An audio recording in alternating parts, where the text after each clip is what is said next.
You don't need to feel ready. You need to get up and push yourself. Every day gives you the chance to win, but most people waste it waiting for the right time. That time never comes. The truth is, the people who win aren't the ones with the best luck. They're the ones who decide to move even when it's hard, even when nobody's watching. Think about it.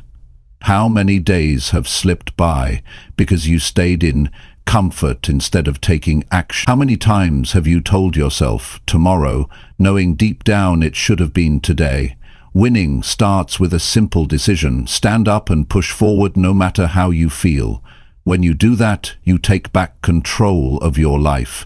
This is about showing yourself what you're capable of, building strength one choice at a time, and refusing to let comfort run your life. Today, you'll learn exactly how to do that. Chapter 1. Stand up the moment your mind says stay down. When your mind says stay down, that's the moment that defines everything. It's easy to stand when the room is cheering for you. It's easy to move when you feel excited and full of energy. But real winners are built in the moments when every part of you wants to quit. That is where you find out if you really mean what you say about your goals. You have to understand something about the human mind. It will protect you from discomfort. It will try to keep you in a place that feels safe. And when life gets heavy, your mind will whisper reasons to stop. It will tell you you've done enough. It will convince you that maybe you can try again tomorrow. But that voice is not a friend to your growth. If you give it power once, it becomes easier to give it power again, and soon it runs your life. When you stand up the moment your mind says stay down, you break that cycle. You take back control. That single decision sends a message to yourself. I choose action over comfort. I choose progress over excuses. And that choice changes everything, because now you are no longer waiting to feel ready. You are moving because you've decided to move. I've met many people who wanted success, but they were waiting for motivation to show up. They thought they had to feel inspired before they could take action. That's the trap. Waiting to feel ready is why people waste months and even years of their life. The truth is, you don't have to feel ready to take the first step. The moment you stand up, even when you don't want to, your energy changes. Your mind starts catching up to your body's decision. Think about the last time you didn't feel like doing something important. Maybe it was getting out of bed early. Maybe it was going to the gym. Maybe it was making that difficult call. You probably sat there thinking about how hard it would be. The longer you thought, the heavier it felt. But the moment you forced yourself to stand up and start moving, it got easier. Action has a way of defeating hesitation. You have to train yourself to act quickly in those moments. When you feel resistance, shorten the time between the thought and the action. If you give yourself too much space to think, you give fear and doubt a chance to grow. So the rule is simple. The second your mind says stay down, you stand up. You don't debate it, you don't argue with yourself, you just do it. Some people tell me, Jim, I don't have the willpower you have. I tell them, willpower is built the same way you build a muscle. You start small, you practice every day, and the more you do it, the stronger it gets. Maybe for you, standing up when you want to stay down means getting out of bed without hitting the snooze button. Maybe it means staying late to finish the job instead of walking away. Every time you win those moments, you add to your strength. But here's what's important. You can't only stand up for the big things. The small moments matter just as much, because discipline doesn't care whether the situation is big or small. If you allow yourself to quit on the small things, you're training yourself to quit when it matters most. That's why the little battles are where you sharpen your edge. Standing up when you want to stay down is not just about physical movement. It's about mental resilience. Life will knock you down. People will doubt you. Some days everything will seem to go wrong. You will feel tired, discouraged, even defeated. In those moments, you have two choices: surrender to the feeling or stand up and push forward anyway. Every time you choose the second option, you strengthen your mind. You prove to yourself that you are not defined by your mood or the situation. Winners live by this. I act because it needs to be done, not because I feel like it. If you wait for your feelings to align with your goals, you'll never make it far. Feelings change, commitment stays. And commitment is built by making decisions that match your goals, no matter how you feel in the moment. I've seen people completely transform their lives simply by applying this principle. One man told me he started standing up the second his alarm went off, no hesitation. At first, it was hard, but after a few weeks, he noticed he had more energy, more focus, and more confidence. Why? Because every morning he was proving to himself that he could control his actions, even when he didn't feel like it. That confidence spread to other areas of his life. He started pushing himself at work. He stopped procrastinating on things that mattered. He became a different person. Not because the world changed, but because he did. The truth is, you can't win if you give in every time you feel resistance.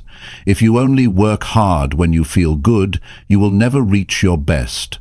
Life rewards those who act when it's hard.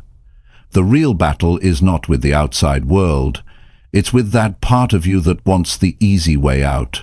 Beat that part, and you will win more than you ever imagined. When you face a moment of resistance, think about the outcome. Picture yourself an hour from now.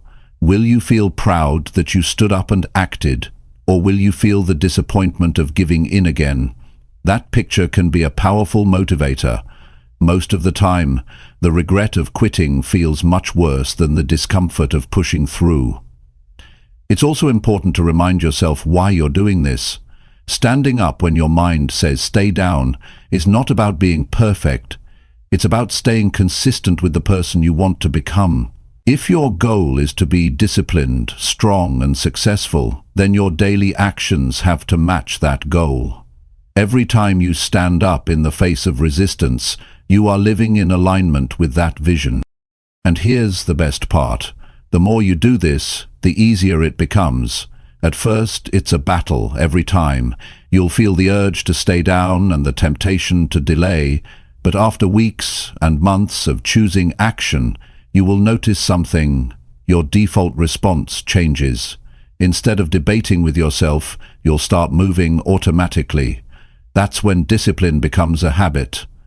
That's when you've rewired your mind to follow through without waiting for perfect conditions. So, how do you apply this today? Start with one decision.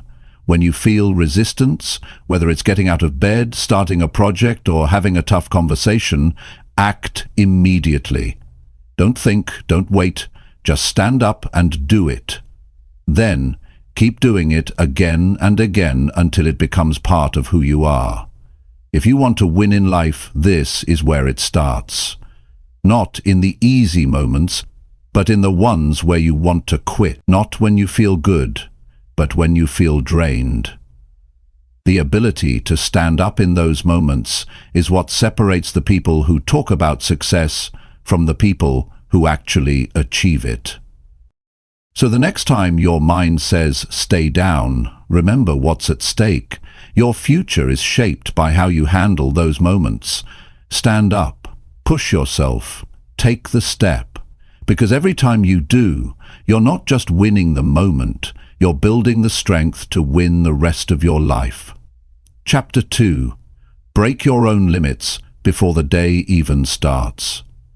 When you wake up in the morning, you are given a chance to set the tone for the entire day. Most people start slow. They drag themselves into the day, letting the hours unfold before they decide how much they are willing to give. But if you want to live at a higher standard, you cannot wait for the day to decide for you. You must break your own limits before the day even begins. That means proving to yourself right from the start that you will not settle for the bare minimum. Limits are not always about physical ability. Most of the time, they live in your mind. They appear as the voice that says, "That's enough," long before you've reached your actual capacity. They show up as routines that are comfortable but never challenge you. They convince you that small efforts are acceptable because you've done enough to get by. The problem is, if you begin your day with that thinking, you carry it into everything else you do. Breaking your limits early creates a momentum that changes how you approach the next 12 or 16 hours. If you start by doing something you didn't think you could do, whether it's waking up earlier than usual, training harder, working faster, or tackling something most people would delay, you have already set yourself apart. You've told yourself, "I'm here to win today, not just to get through it." That single choice can shape your entire performance. The danger of starting slow is that your mind accepts mediocrity as the day's standard. If your first actions are lazy or half-hearted, the rest of the day often follows the same pattern. You might still get things done, but you won't touch your true potential. But when your first actions break through a personal barrier, the opposite happens. You start thinking bigger, you start pushing harder, and you carry that standard into every part of the day. One of the most effective ways to break limits early is to attack something challenging as soon as you wake up. That might mean doing a workout before sunrise, when your body is still stiff and your mind is telling you to take it easy. It could mean working on a skill or a project before your regular schedule begins, giving it your full focus when most people are still trying to wake up. The point is to start with something that stretches you. That early effort sets the bar high. You also have to understand that breaking limits is not about comparing yourself to anyone else. It's about going beyond what you have done before. Your limit today might not be the same as it was last week, and it certainly won't be the same as it will be 6 months from now if you keep challenging yourself. What matters is raising the bar, even slightly, every single day. If yesterday you woke up at 6:30, maybe today you start at 6:00. If you ran 3 miles yesterday, maybe today you run 4. The key is to do something that forces you to step into discomfort before the world has a chance to influence you. When you take this approach, something powerful happens over time. You start building a habit of courage. You begin trusting yourself more because you see proof day after day that you can do things you once thought were out of reach. That trust is important because it fuels your ability to take on bigger challenges later in the day and in life. This is not about recklessly exhausting yourself. It's about setting a tone of strength and self-respect. You are showing yourself that you are not the kind of person who waits for the right conditions. You create the right conditions by taking control from the first moment you are awake. That kind of mental discipline carries over into everything else: work, relationships, health, and personal goals. A lot of people underestimate the value of the morning because they think it's just a warm-up for the rest of the day. They treat it like a period of preparation before the real work starts. But if you think that way, you miss the chance to take advantage of the mind's openness when the day is new. In those first hours, your focus is not yet scattered. You can decide exactly where to place your attention and energy. And when you use that time to push past a limit, it sets a psychological anchor for the rest of the day. You've already done something difficult, so now you feel more capable of doing more. You might ask yourself, what limit should I break first?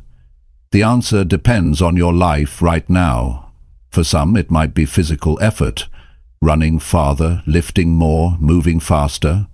For others, it might be mental focus, reading for an hour without distraction, writing down a detailed plan for the day, learning something new before breakfast. And for others, it might be discipline, resisting the urge to check their phone, starting work without delay, or finishing a task completely before moving on.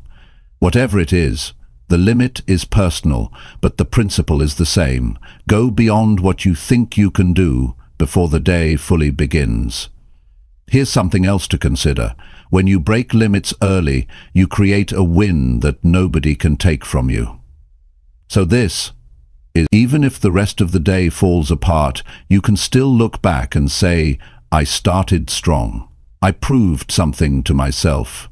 That is a source of confidence that can carry you through setbacks and challenges later in the day.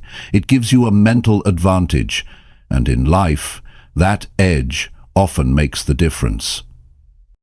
Breaking limits early also forces you to face the truth about yourself. You can't hide from your effort level when you're the only one watching. It's just you and the challenge in front of you. And when you choose to give more in that moment, you see clearly what you're capable of. That awareness builds a quiet kind of pride, not arrogance, but the satisfaction of knowing you followed through. It's important to remember that limits are not broken in comfort. If the first hour of your day feels easy, you're probably not breaking anything. There should be a moment of resistance, a part of you that wants to slow down or stop. That's the sign you're in the right territory. That's the space where growth happens. If you can push past that point, even by a little, you've already done something most people will avoid. There's also a practical reason to do this before the day starts.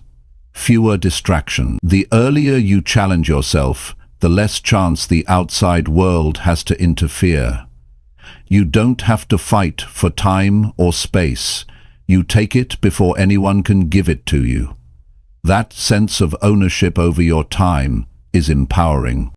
It reminds you that your life is in your control, not in the hands of other people's schedules. Breaking your own limits before the day begins is not a single act. It's a habit that builds on itself. The first few days might feel like a battle. You'll have to fight the urge to do just enough. But over time it becomes who you are. You start to crave that feeling of doing something most people won't do. You start to need that sense of accomplishment before the rest of the world has even started. And once you reach that point, you are living with an advantage that can carry you to levels of success you never imagined. So tomorrow, when you wake up, don't ask yourself if you feel ready. Don't wait for motivation to show up. Decide now what limit you are going to break and commit to doing it before anything else. Maybe it's an earlier start, maybe it's a harder workout, maybe it's a focused work session before the rest of your responsibilities take over. Whatever it is, do it without hesitation. That single act can change the way you approach the entire day, and over time it can change the way you approach your life. Every morning gives you a choice. You can begin at the same level you always have, or you can prove to yourself that you can go further. One choice keeps you where you are. The other choice moves you forward. And the sooner you choose to break your own limits, the sooner you will see how much more is possible. Chapter 3. Refuse to stop until the job feels complete. There's a difference between people who achieve average results and people who achieve exceptional results. That difference is often not about talent, resources, or even opportunity. It's about one simple decision. The decision to keep going until the job is truly done.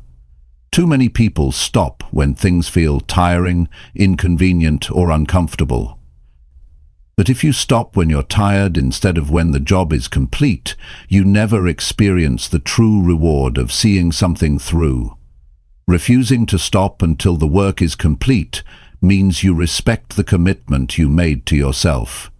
It's easy to set a goal and start strong when motivation is high. It's much harder to finish when the excitement fades and the work turns into a grind. But that's where your character is revealed, when you keep pushing through without cutting corners, without delaying, without walking away halfway. When you stop early, You create a pattern in your mind that says, almost is good enough. That pattern spreads into everything else you do. If you allow it to happen once, it's easier to do it again the next time. Soon, quitting early becomes your default setting, even when you don't intend it. On the other hand, when you make it a personal rule to finish no matter what, you build a standard that carries into all areas of life. Finishing what you start is not just about discipline, it's about trust. Every time you complete a task you said you would, you strengthen the trust you have in yourself. You prove that your word means something, and that trust is what allows you to take on bigger challenges because you know you'll follow through. Without that trust, you hesitate, you doubt, and you limit your own potential. There's also a practical advantage to pushing through until the job is finished. Work left unfinished weighs on your mind. You carry it into the next day, and it takes up space you could use for new opportunities.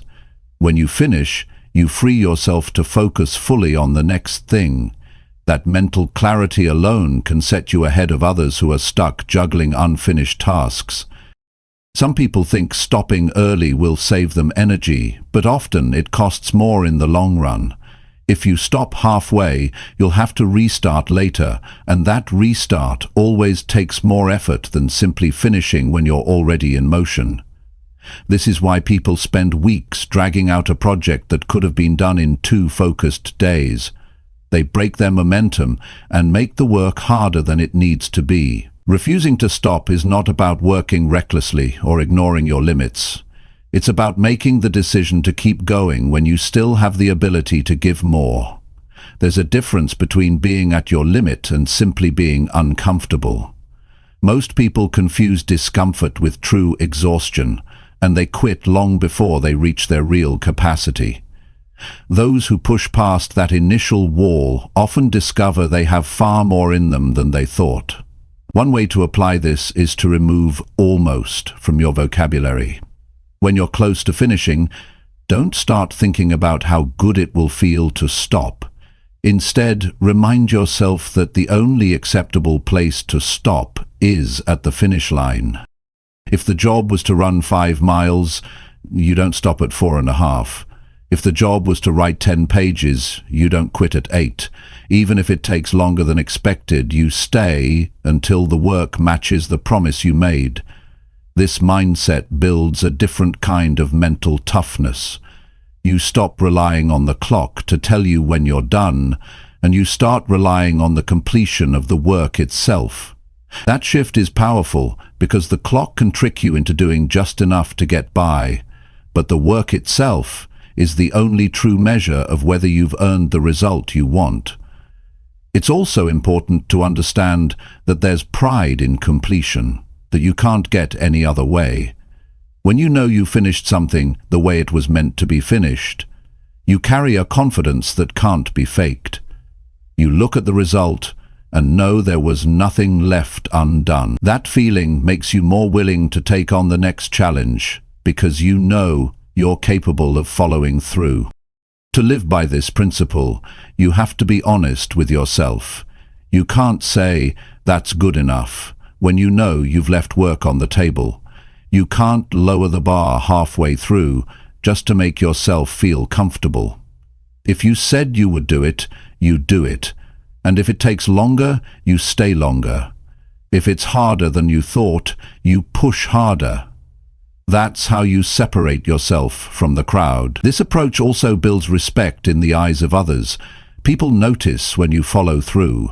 They notice when you're the one who can be counted on to finish, no matter how tough the job gets.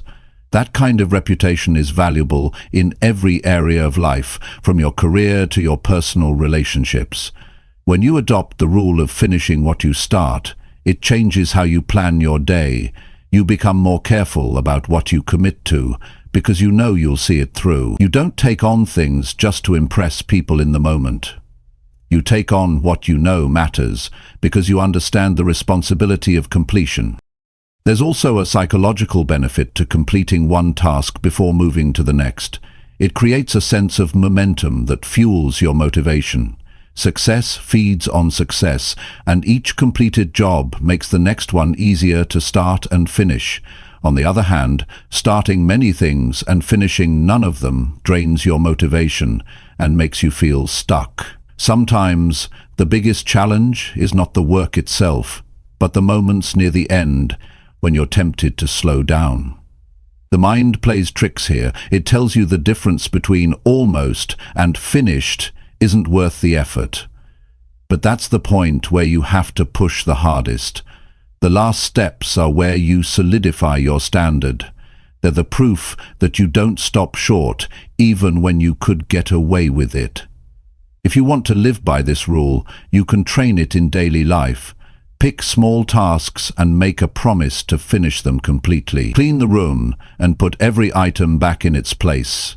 Write the report and review it before calling it done. Exercise and complete every rep you planned. Over time, you'll get used to the feeling of closing the gap between almost and done. That habit will carry into bigger challenges. The discipline to finish is something you can control entirely. It doesn't depend on luck, timing, or talent. It's a choice you make each time you're tempted to stop early. And because it's a choice, you can decide right now that you will be the kind of person who finishes every job you start. The truth is, anyone can start. Starting is easy. It's the finishing that separates the achievers from the dreamers. And the more you practice refusing to stop until the work is complete, the more natural it becomes. Soon, you won't even think about quitting early. It simply won't be an option. You'll be too committed to the standard you've set for yourself. And when you live that way, you not only get better results, but you become the kind of person others look up to, not because you talk about hard work, but because you prove it every time by refusing to walk away until the job is done. That's how real progress is built. That's how winning becomes a habit. Chapter 4. Act when you least feel ready to begin. Most people wait for the perfect moment to take action. They wait until they feel confident, until they have more experience, until the timing feels right. But here's the truth. If you only act when you feel ready, you will miss most of your opportunities. The perfect moment rarely comes, and when it does, it often passes before you realize it. The people who move ahead in life are not the ones who wait for the ideal time. They are the ones who step forward when they feel least prepared. Acting when you don't feel ready is uncomfortable. It forces you into situations where you can't predict the outcome. You may not have all the answers, and you may worry about making mistakes. But this discomfort is exactly where growth happens. If you only operate inside your comfort zone, you will keep recycling the same results you've always had. The real progress comes when you take action in uncertainty, when you challenge yourself to face situations that stretch your limits. You will never eliminate the fear or doubt that comes before doing something new or difficult. Those feelings are part of the process. The mistake is thinking you need to get rid of them before starting. Confidence doesn't come before action. It comes after you act and see that you can handle more than you thought. You can't think your way into confidence. You have to earn it by doing. Think of a time in your life when you were hesitant to start something, but you did it anyway. Maybe it was speaking up in a meeting, making a big decision, starting a business, or taking on a new role. You probably didn't feel fully ready in that moment, but once you began, you found your way through it. You learned as you went, you made adjustments, and you gained strength you wouldn't have had if you kept waiting. This is the pattern. Every time, you grow into the role after you take it, not before. When you delay action, you give your mind space to create more reasons to avoid it. The longer you wait, the heavier the task feels. That wait often has nothing to do with the difficulty of the task and everything to do with your thoughts about it. You start imagining worst-case scenarios. You overanalyze. You tell yourself you'll be better prepared later, but later becomes never. The only way to break this cycle is to act before your mind has a chance to talk you out of it. This principle is not about recklessness, it's about decisiveness. You don't ignore preparation, but you also don't wait for preparation to be perfect. You gather what you can, and then you move. The rest you learn through action. Waiting for flawless preparation is just a way to disguise procrastination. In life, there will be moments where the gap between where you are and where you want to be feels too wide. You might tell yourself you need more skills, more resources, or more time before making a move. But if you are honest, you will realize that much of this is fear disguised as logic. If you keep waiting until you are sure of success, you'll never start anything worth doing. The bigger the goal, the less ready you will feel at the start. You have to develop the ability to step forward despite those feelings. The first step might be shaky, but each step after that gets stronger. And the sooner you take that first step, the sooner you build momentum. Momentum is one of your greatest tools. It can turn uncertainty into confidence faster than any amount of overthinking. Acting when you least feel ready teaches you resourcefulness. When you put yourself in situations that stretch you, you're forced to find solutions on the spot. You learn to adapt, to think faster, and to problem solve under pressure. These skills can't be fully developed by sitting on the sidelines. They are earned in the middle of the action. Some of the most important breakthroughs in life come when you say yes before you feel ready. That conversation you almost didn't have could open a door you never knew existed. That opportunity you almost turned down could be the start of your biggest success. The moment you feel most unprepared is often the moment that matters most. One of the keys to making this mindset work is shifting how you define readiness. Readiness is not having every detail figured out. It's being willing to move forward and handle what comes. You don't need to know everything. You need to know that you'll figure things out along the way.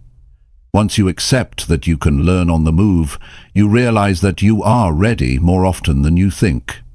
You also have to get comfortable with imperfect starts. Perfectionism kills momentum. If you wait for perfect, you never begin. But if you start now, even with a rough first attempt, you can improve along the way. Action creates clarity. You can adjust your approach as you go, but you can't adjust something that hasn't even begun. Sometimes the hardest part is simply breaking the inertia of doing nothing. You might spend hours or even days thinking about starting, and all that thinking drains energy. The moment you take action, even a small action, you change the energy entirely. That shift is what gets you moving, and once you're moving, it's easier to keep going. Acting before you feel ready is also a form of self-respect. It's telling yourself that you trust your ability to figure things out. It's saying, I may not have all the answers, but I believe I can find them. This belief builds resilience because it's based on your capacity to adapt, not on having a perfect plan. There will be days when you wake up feeling unmotivated, uncertain, or even overwhelmed. Those are the most important days to act. Anyone can work when they feel ready and confident. The people who grow the fastest are the ones who work when they feel uncertain, tired, or intimidated.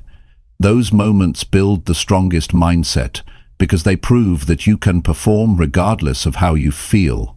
If you want to live by this principle, start practicing it in small ways. Say yes to a task that scares you. Start a project before you've mapped out every detail. Speak up in a meeting, even if your voice shakes. Each time you act without feeling ready, you expand your comfort zone. And over time, situations that once felt intimidating become normal. The truth is, you will never feel ready for the most important moments in life. Big opportunities come disguised as uncomfortable challenges. If you wait until you're comfortable, they'll pass you by.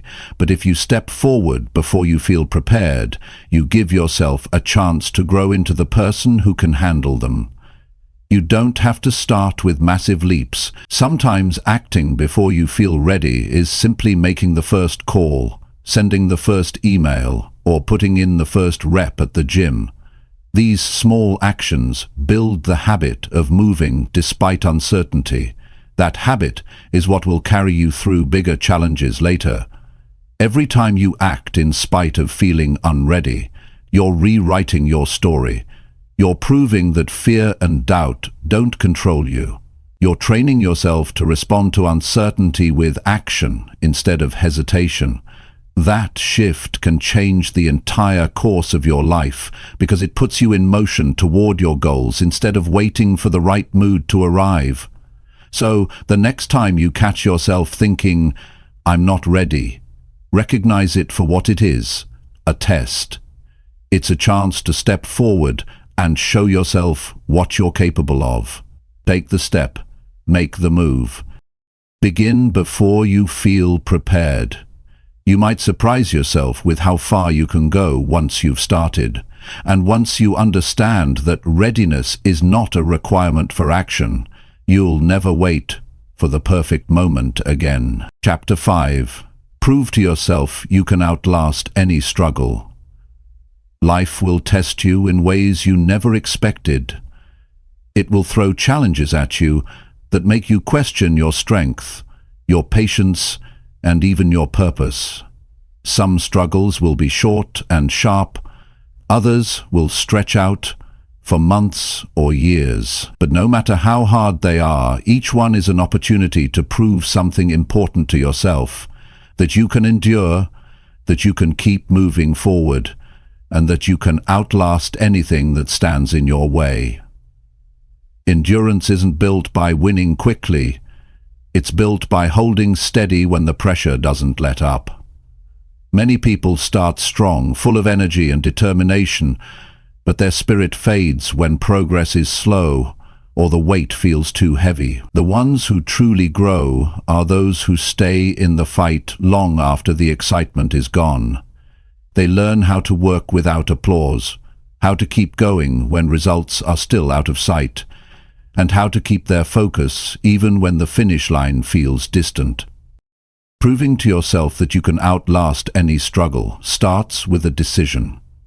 You have to decide that no matter how long it takes or how difficult it gets, you won't step back from the challenge. That decision matters, because once you commit to enduring, your mind stops looking for escape routes. You no longer waste energy wondering if you should quit. You use that energy to find ways to adapt and move forward. Struggles test more than your physical limits, they test your mental patience. Waiting for progress can be one of the hardest parts of any challenge. You might put in days, weeks, or months of effort without seeing a change. And that's when doubt creeps in. You start questioning if your effort is worth it.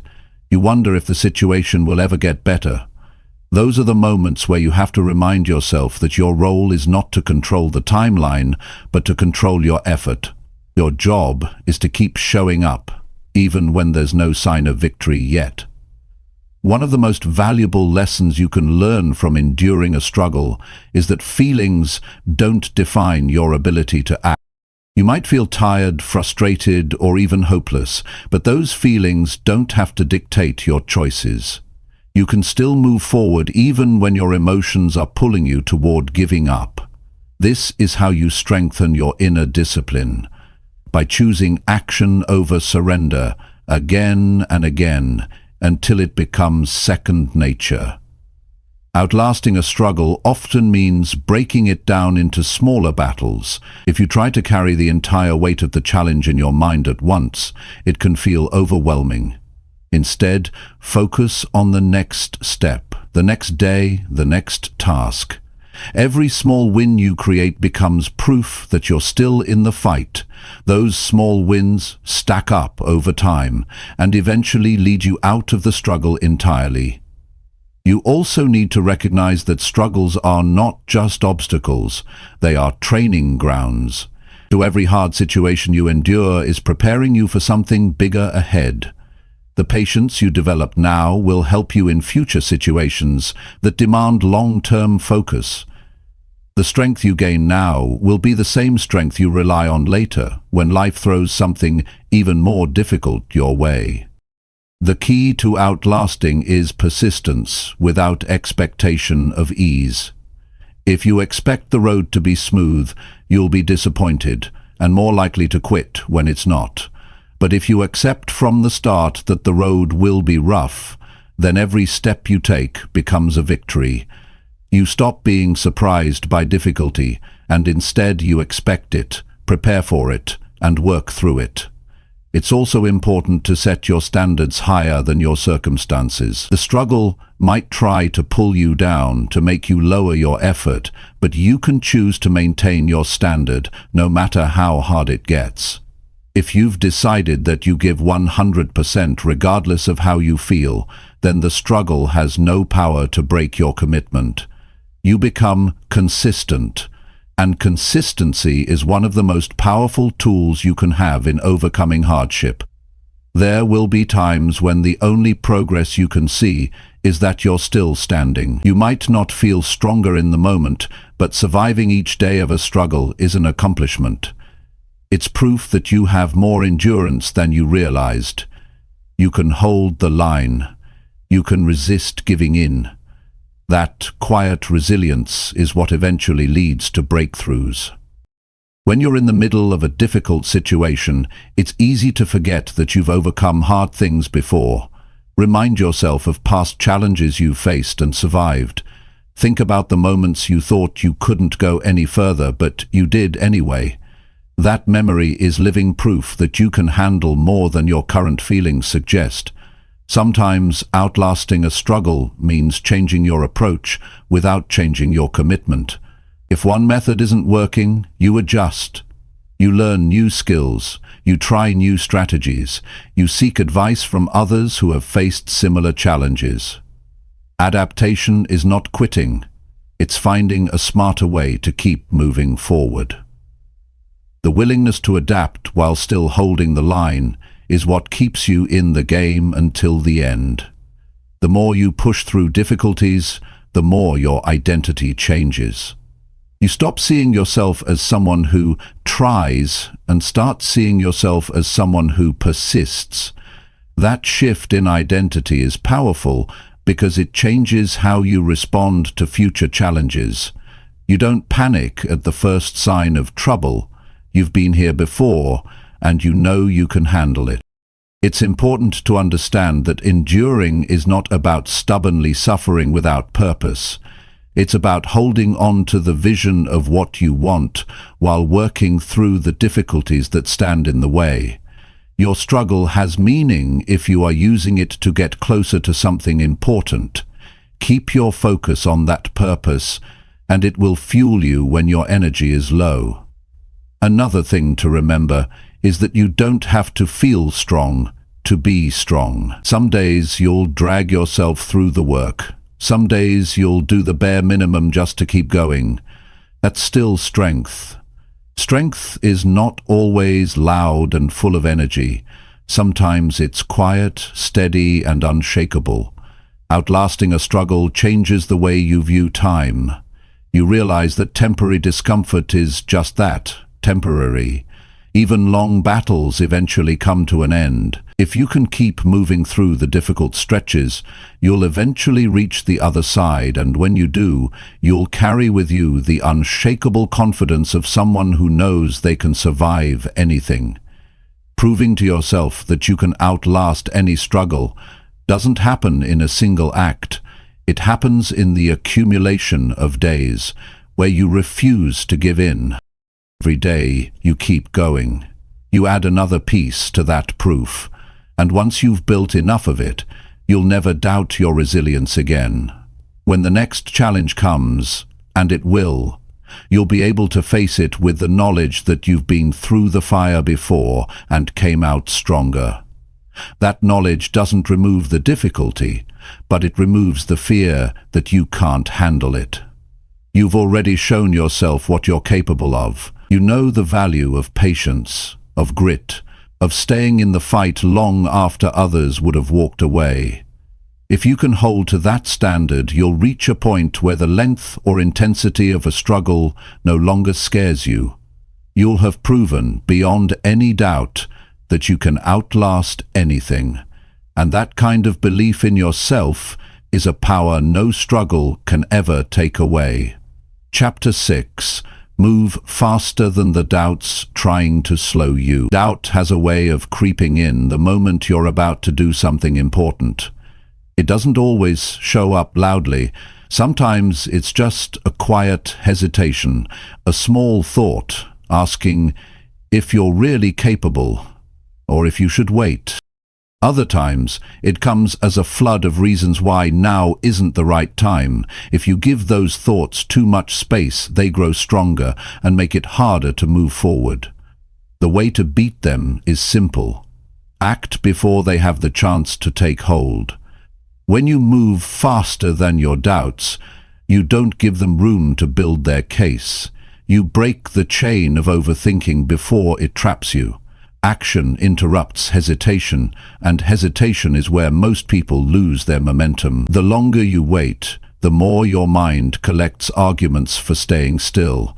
The shorter the gap between your decision and your action, the less time doubt has to slow you down. Most people make the mistake of thinking they need to feel completely confident before acting. They believe the right plan, the right mood, or the right timing will erase doubt. But doubt isn't something you wait to remove. It's something you outrun. The first steps are often taken with uncertainty still in your mind. Confidence is not what makes you move. Movement is what builds your confidence. The great poet, think about the last time you acted quickly on something important. You probably didn't have every detail figured out. You just knew that if you stopped to think too long, you might talk yourself out of it.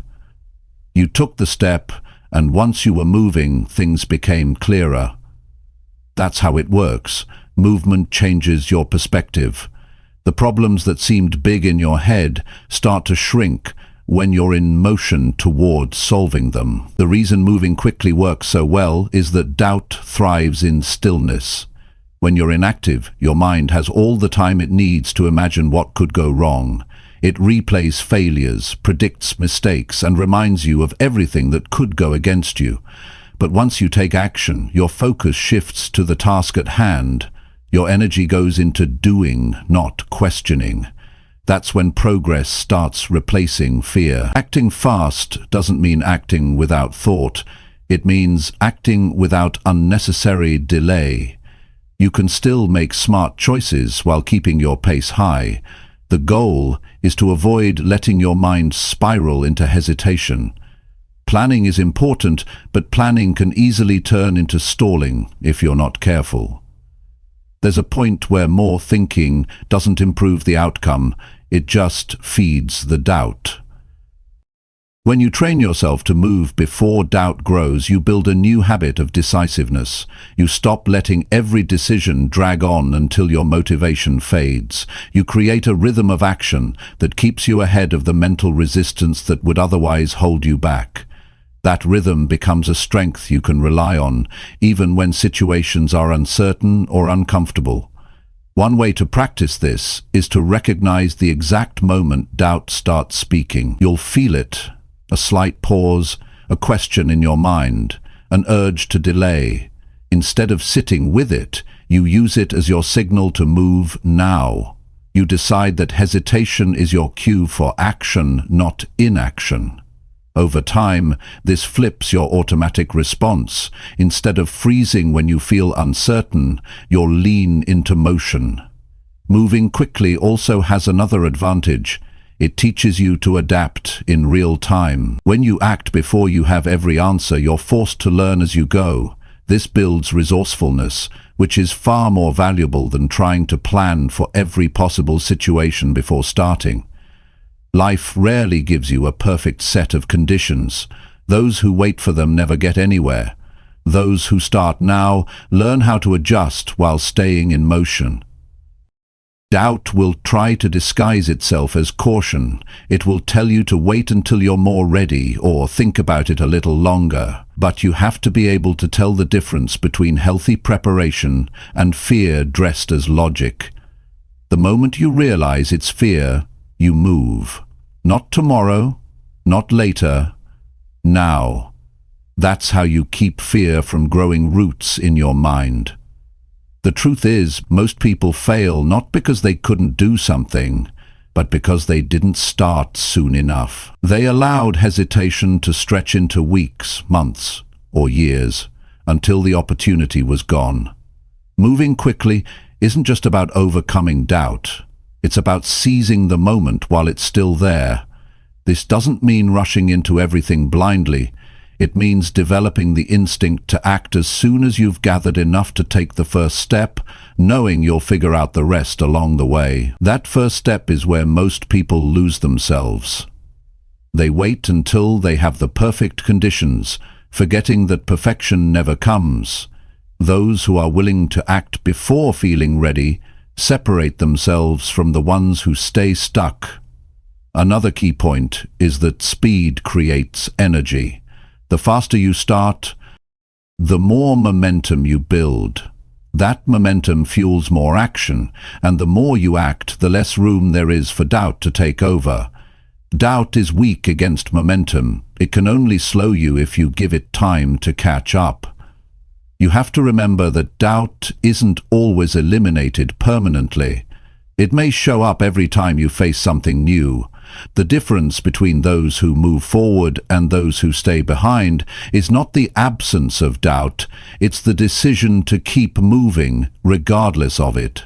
Some of your greatest wins will happen while doubt is still in the background, simply because you didn't stop to negotiate with it.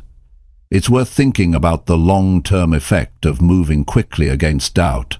Every time you do it, you're building a track record with yourself. You're proving that hesitation doesn't own you.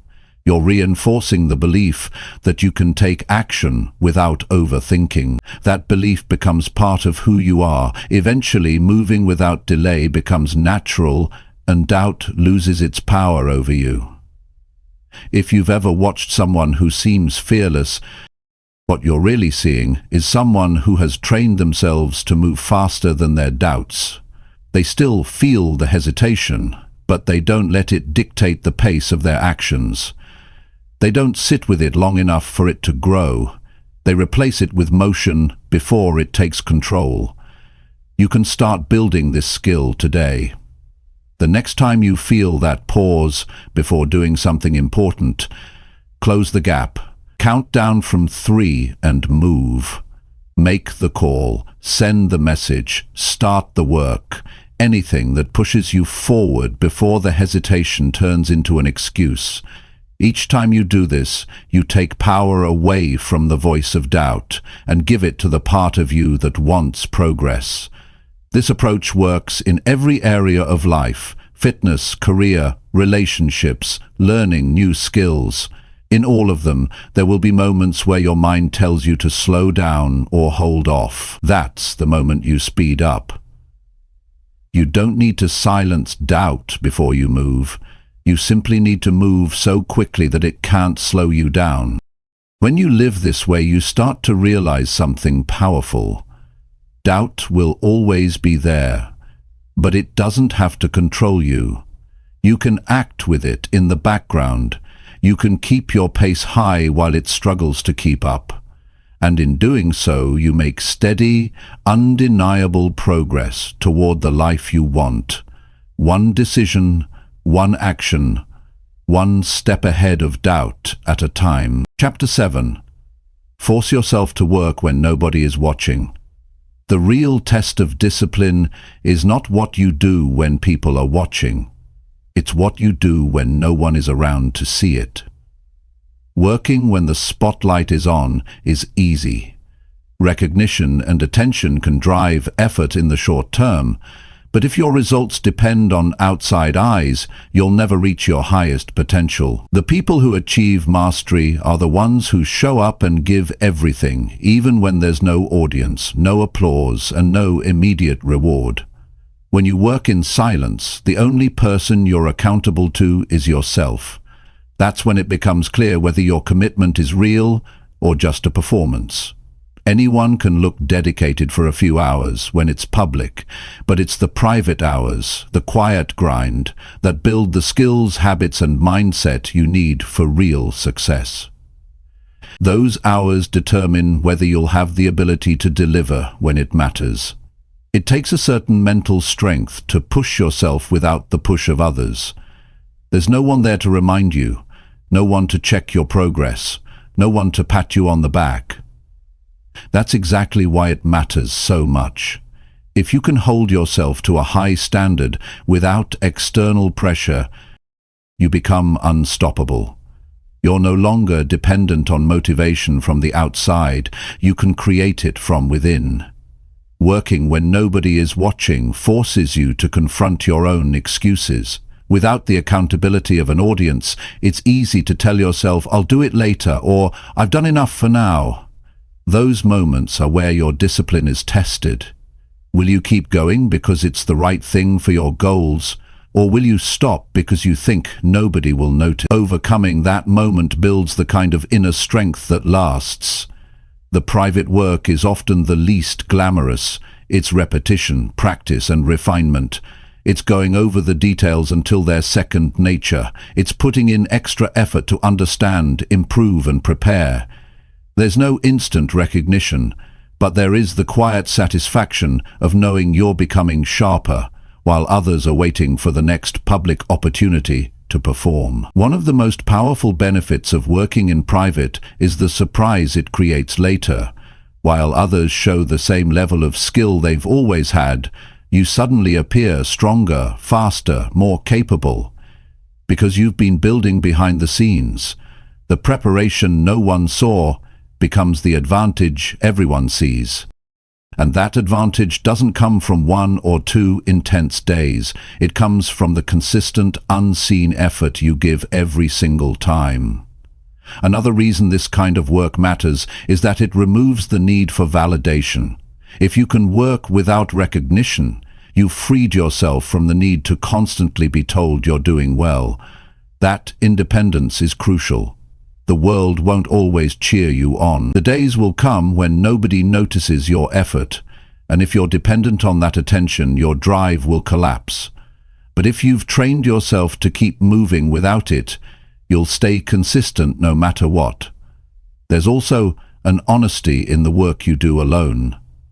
In public, there can be temptation to show off or to put on a version of effort that looks good but isn't sustainable.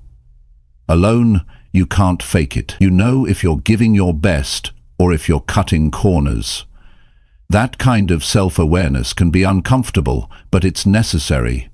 It forces you to face the truth about your habits and make real improvements. The habit of working when nobody is watching is built in small decisions.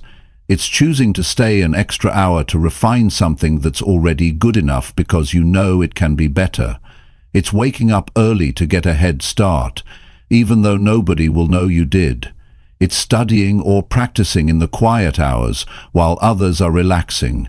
Over time, these decisions accumulate into a level of competence and discipline that can't be faked. The danger of avoiding this kind of work is that you can become good at looking busy instead of actually improving. In front of others, you can talk about goals, make plans, and look productive. But when you're alone, if you don't put in the real effort, you'll find yourself unprepared when it's time to deliver. The moment of truth will expose whether you've been working for appearance or for results. You also have to learn how to create your own pressure when no one else is applying it. Without deadlines or watchful eyes, you must set your own expectations and hold yourself to them. This means creating clear goals, tracking your progress, and refusing to let yourself off the hook.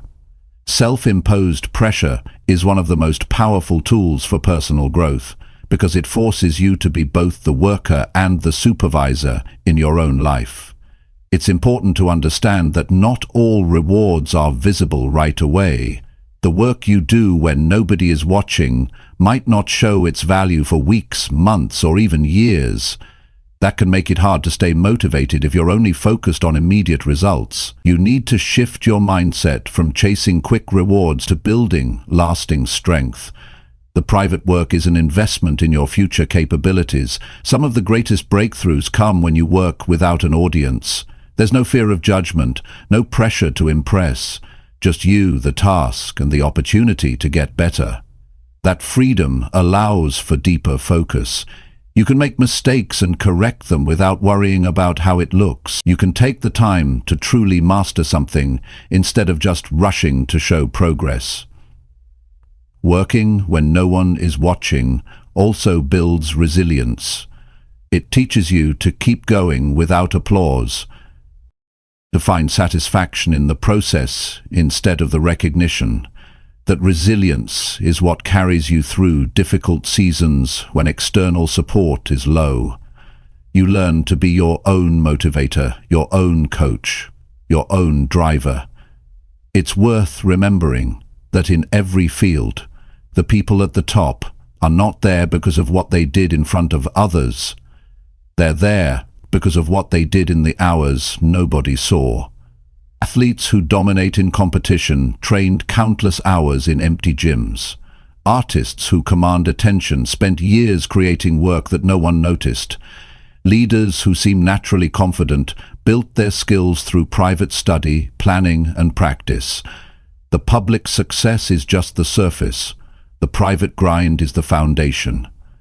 To apply this principle in your own life, you have to create intentional time for private work. Schedule it as if it were a meeting you cannot cancel. Protect it from distractions. And during that time, focus entirely on actions that directly improve your skills, knowledge, or preparation. Don't just fill the time. Use it to do meaningful work that moves you forward. Over time, you will notice a shift. You won't need to rely on outside motivation to start. You'll begin to crave those quiet hours because you'll see how much they contribute to your growth. You'll realize that the most valuable work is often the work no one sees, and when opportunities come, you'll be ready in a way others aren't, because you've already done the work long before the moment arrived. The truth is, the world will eventually see the results of what you've been doing in private. You won't have to talk about it or prove it. Your actions and outcomes will speak for you. The discipline, skill, and confidence you've built will show without you having to announce it. That's the reward of working when nobody is watching. You carry a quiet strength that cannot be faked, and that strength will always put you ahead. Chapter 8. Do the thing you always avoid facing head-on. Everyone has something they keep putting off. It might be a conversation they know they need to have, a decision they've been delaying, a project that's been sitting untouched, or a responsibility they've been avoiding for months or even years. You tell yourself, you'll get to it later, when the timing feels better, when you're in the right mood, when you have more energy. But deep down, you know that all you're really doing is avoiding it because it makes you uncomfortable. The longer you delay it, the heavier it becomes, until it starts weighing on every other part of your life. The things we avoid are often the very things that would change our lives the most if we faced them directly. Avoidance keeps us in a loop. You think avoiding it will bring relief, but it only increases the stress because it never truly leaves your mind. It shows up in quiet moments as a thought you try to push away. It steals your focus because part of your attention is always on what you haven't done. Facing it head-on is the only way to take back that mental space. Avoidance can feel safe in the moment because you don't have to deal with discomfort. But that safety is an illusion. Every time you sidestep the thing you know you should be doing, you make it harder to do it later. Your fear or resistance grows stronger because you keep reinforcing it with inaction. Breaking that cycle means acting even when you feel the discomfort. You don't wait for it to disappear, you move forward while it's still there. Facing what you've been avoiding is rarely as bad as you've built it up to be in your head. Most of the pain exists in the anticipation, not the action. The conversation you've been dreading is often shorter and less dramatic than you imagined. The task you've been delaying may not be as complicated as you've told yourself. The decision you've been avoiding may be hard, but once it's made, the relief is immediate. When you confront it, you see that the struggle wasn't the task itself. It was the constant mental battle of not doing it. Part of the reason we avoid certain things is that they force us to face a truth we'd rather ignore. Taking on that task might mean acknowledging a weakness, accepting a loss, or admitting we've been wrong. But avoiding it doesn't erase that truth. It just delays the moment we deal with it. By facing it now, you take control instead of letting it control you. There's power in dealing with something before it grows bigger. A small problem ignored long enough becomes a major obstacle. A difficult decision delayed long enough becomes a crisis. When you tackle it early, you save yourself from the compounded stress and consequences that come from letting it sit too long. That's why the most successful people tend to address problems quickly. They don't give them the time to turn into something worse. To make this a habit, you have to train yourself to move toward discomfort instead of away from it. The second you recognize that you're avoiding something, that becomes your cue to act.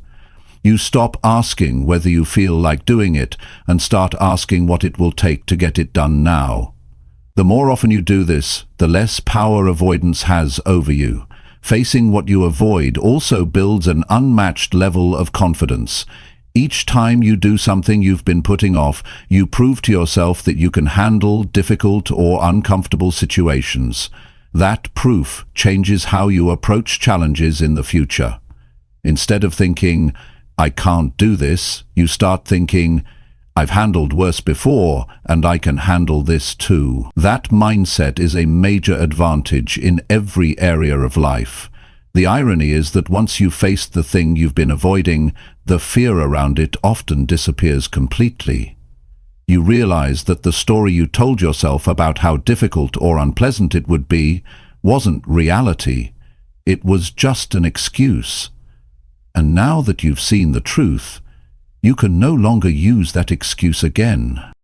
Sometimes what you've been avoiding is something you've convinced yourself doesn't matter. You downplay its importance to make yourself feel better about not doing it. But the longer you leave it, the more you notice its absence in your results. It might be a skill you've avoided learning, a habit you've avoided forming, or a responsibility you've avoided taking on. These things don't go away because you ignore them.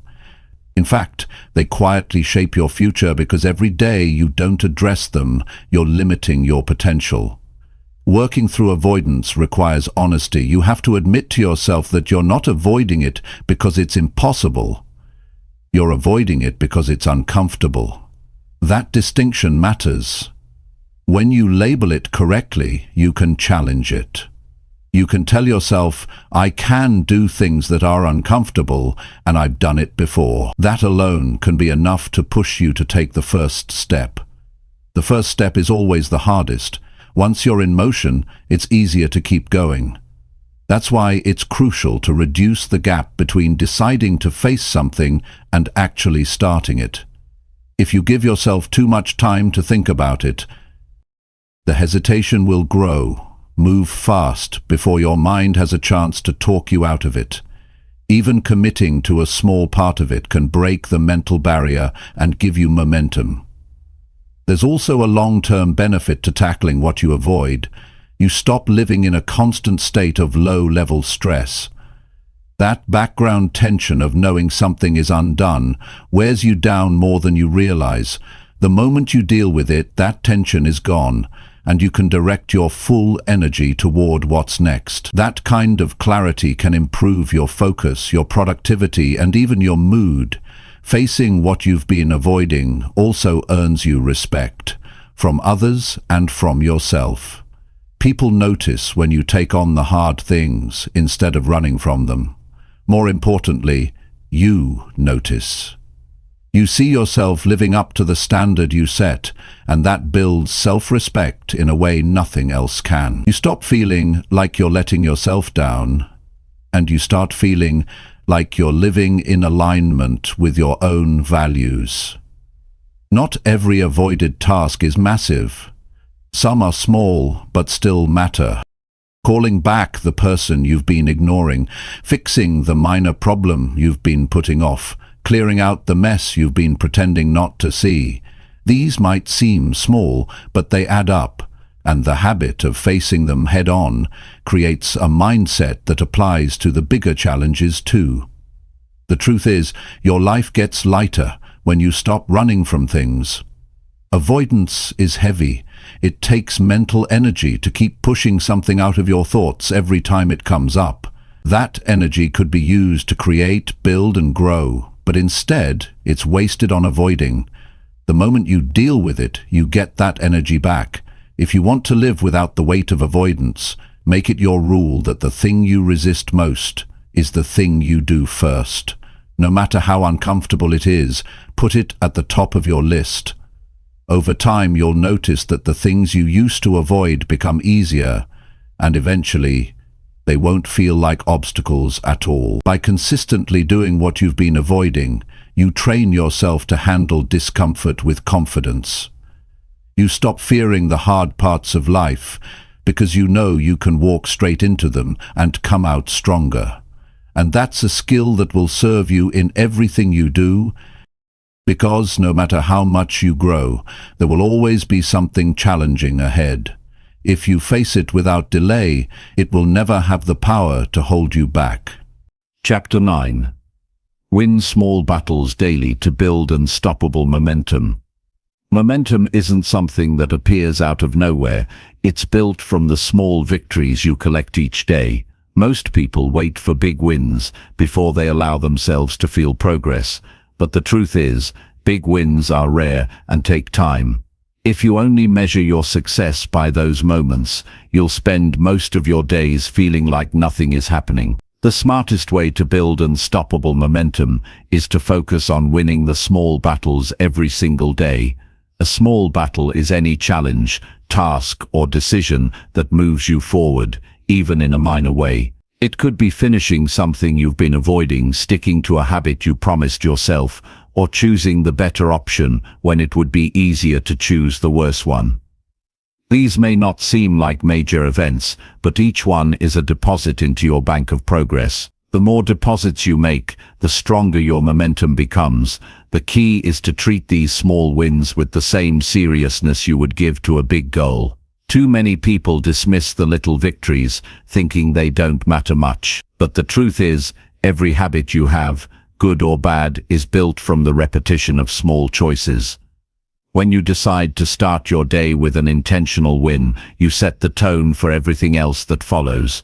You train your mind to expect progress instead of waiting for it. The reason small battles are so important is because they are completely within your control. You might not be able to control when a major opportunity shows up, but you can control whether you do the workout you planned, whether you eat in a way that fuels you, whether you keep your word on a task, or whether you finish the work before resting. These are decisions you can win today, and every time you win them, you reinforce the identity of someone who follows through.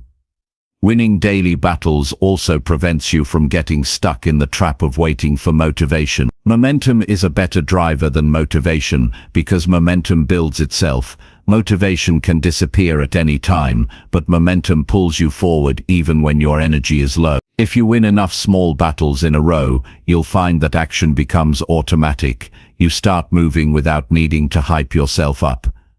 One powerful way to apply this is to set a few clear daily targets that you can control. These are not vague intentions like be productive, but specific actions like write 500 words, read for 20 minutes, or make 3 important calls.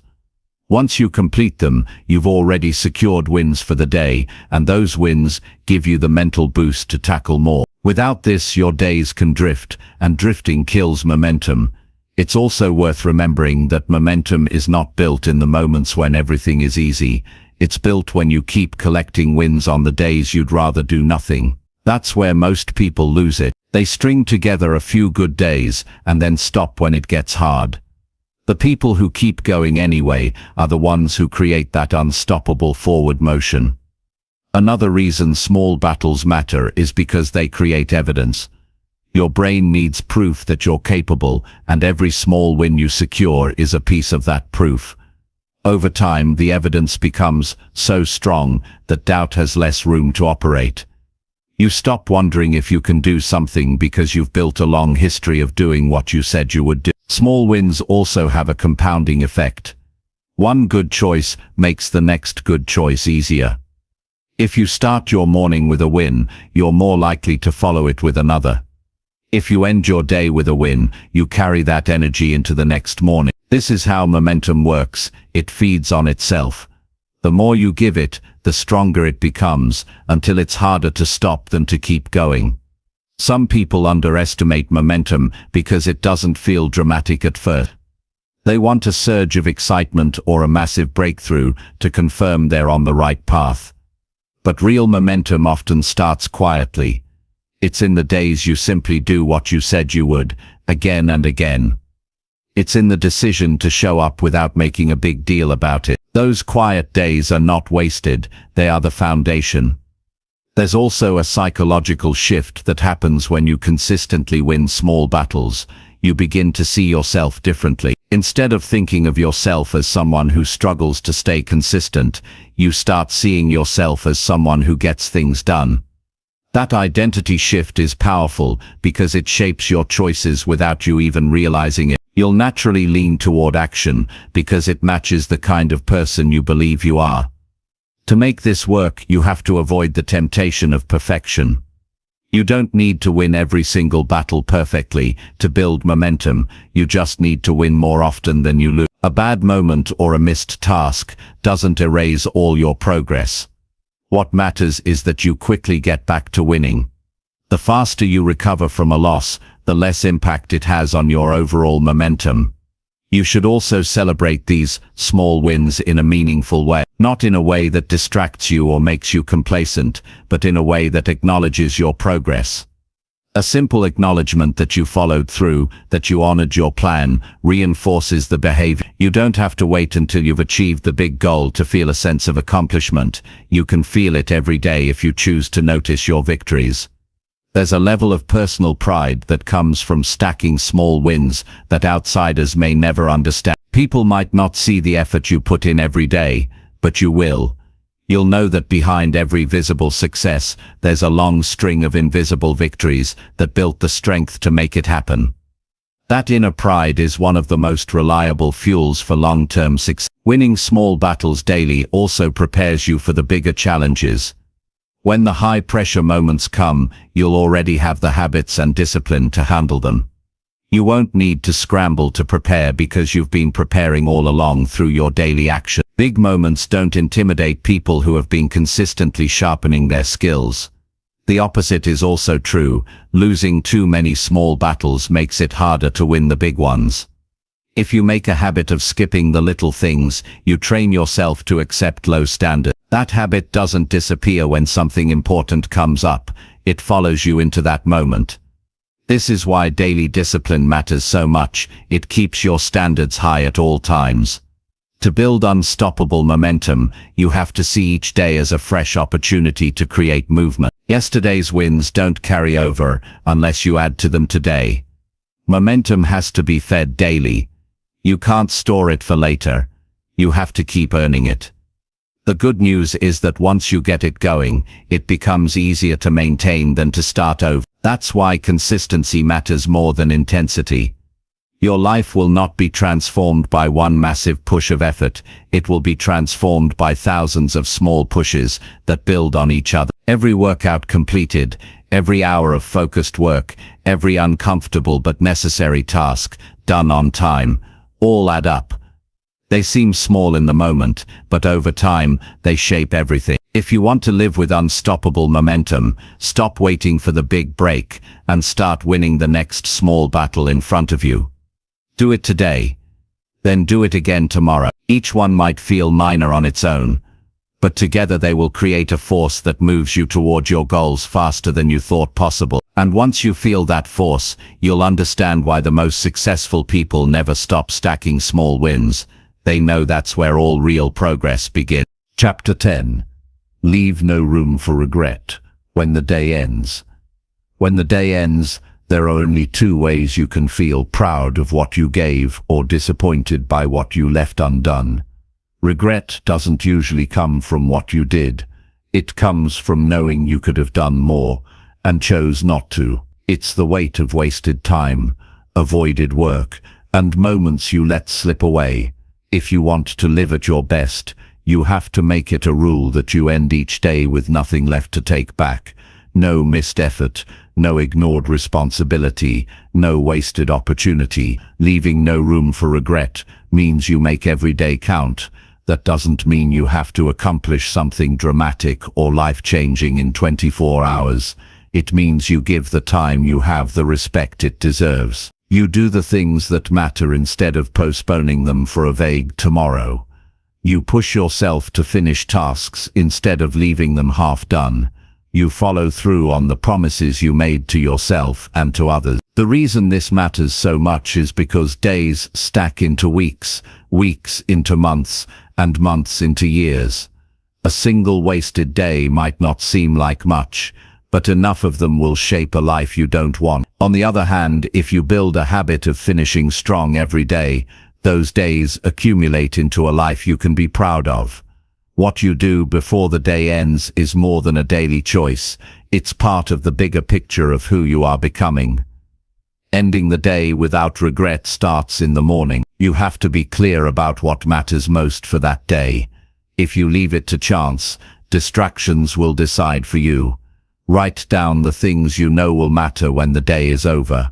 Ask yourself, if I go to bed tonight, what will I wish I had done? Then make those things your priority. This way you don't get caught up in small, meaningless tasks and miss the ones that actually make a difference. Once you know what matters, you have to treat those actions like they're non-negotiable. You don't wait to feel like it. You don't hope to get to them after you've handled everything else. You put them first, because nothing feels worse than lying in bed at night thinking, I could have done it today, but I didn't. You can avoid that feeling entirely by doing the work before the excuses have a chance to show up. Another important part of leaving no room for regret is pushing past the point of comfort. It's easy to stop when something feels tiring or tedious, but most of the time, stopping there is what creates regret. You know deep down that you had more in you, but you didn't give it. That's what sticks with you later.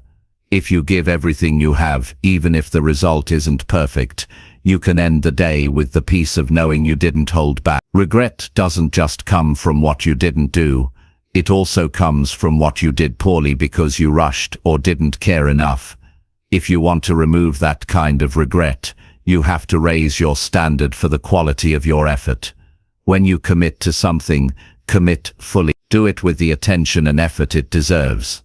That way, even if the outcome isn't exactly what you hoped for, you'll know it wasn't because you failed to give your best. You also have to address the smaller decisions throughout the day that seem harmless but add up to missed potential. Choosing to scroll on your phone instead of working on something important, skipping the workout you planned, or putting off a conversation you need to have. These moments may feel small, but they add to a list of things I didn't do today. That list is the foundation of regret. Every time you choose action over avoidance in those moments, you protect yourself from that weight. Some people think avoiding regret means never making mistakes. That's not true. Mistakes happen. The difference is that when you give your full effort, you can accept mistakes as part of the process without feeling the sting of regret. Regret is not about the fact that something went wrong. It's about knowing you didn't give yourself the best chance to succeed. If you work hard, make the call, take the risk, and still fall short, you can live with that. What you can't live with easily is knowing you could have done more but chose not to. At the end of the day, you should be able to look back and point to at least a few things you're glad you did, things that moved you forward, strengthened your discipline, or improved your life in some way. This reflection doesn't have to take long, but it's important. It keeps you aware of your progress and keeps you honest about whether you're living by your own standard. If you end the day and see that you wasted too much of it, you know what to adjust tomorrow. One of the most effective ways to make sure you end without regret is to finish the hard thing first. That one choice can completely change the tone of your day. When you handle the thing you've been resisting, you remove the weight of avoidance from your mind, and you carry a sense of accomplishment that makes everything else easier. You also prevent the possibility of going to bed thinking, "I should have just done." You should also close the day with intention, not just let it fade into sleep. Before you stop working, ask yourself if there's anything left that would bother you if you left it unfinished. If the answer is yes, finish it. Even if it takes an extra 20 or 30 minutes, that time is worth the peace of mind it buys. You'll sleep better knowing there's nothing hanging over your head, waiting to greet you in the morning. It's also worth remembering that leaving no room for regret doesn't mean living without rest. Rest is part of a day well spent. The difference is that you've earned it. When you've put in the effort, rest feels satisfying instead of guilty. You can sit back, relax, and know you've done what you set out to do. That's the kind of rest that recharges you, not the kind that makes you feel behind. This principle applies to all areas of life, not just work. It applies to relationships. Did you have the conversation you've been meaning to have? Did you check in on someone you care about? It applies to health. Did you take care of your body today? It applies to personal growth. Did you do something that made you better? Regret can show up in any of these areas, and so can pride in knowing you've done what you could. Over time, this daily standard shapes who you are. You become someone who doesn't put things off, someone who can be relied on, someone who takes their time seriously. That reputation starts with yourself. If you can trust yourself to finish each day strong, you build a foundation of self-respect that nothing else can give you. When you live this way, you don't have to look back on weeks, months, or years with the pain of wondering what might have been. You'll know what you did. You'll know you gave what you had. You'll know that regardless of the results, you lived each day without leaving anything important undone. That's a life with fewer "I wish I had" moments and more "I'm glad I did" moments, and that's a life worth building.